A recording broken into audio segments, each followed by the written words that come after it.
مظلوم کشمیریوں سے تجدید عہد کا دن، مقبوضہ کشمیر میں بھارتی مظالم کے خلاف پاکستان سمیت دنیا بھر میں یوم یکجہتی کشمیر آج منایا جا رہا ہے۔ لائن آف کنٹرول کے علاقے میں یکجہتی کشمیر ریلی اور انسانی ہاتھوں کی زنجیر کے مناظر۔ مظفر آباد میں صبح 10 بجے سائرن بجا کر 1 منٹ کی خاموشی اختیار کی گئی۔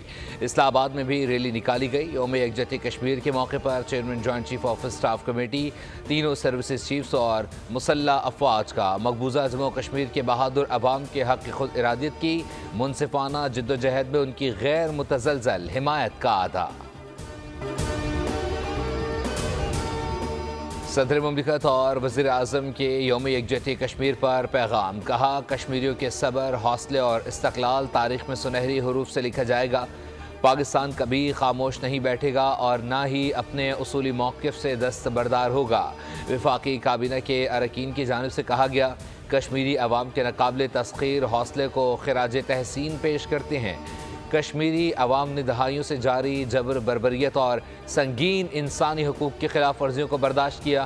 مشعل ملک نے کہا، پاکستان میں پوری قوم اور دنیا بھر کی سول سوسائٹی کے لوگوں کا کشمیریوں کے ساتھ کھڑے ہونا عالمی برادری کے لیے ایک بڑا پیغام ہے۔ اور امریکہ کا غزہ پر قبضہ کرنے کا اعلان، مشرق وسطی کی علاقائی سیاست میں بڑا بوچھال آ گیا۔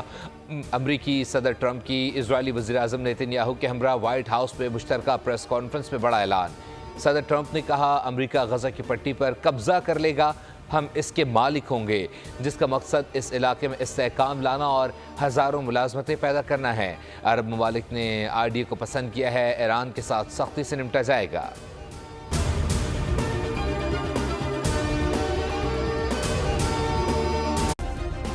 سبسکرائب کریں اور بیل دبائیں تاکہ کوئی خبر رہ نہ جائے۔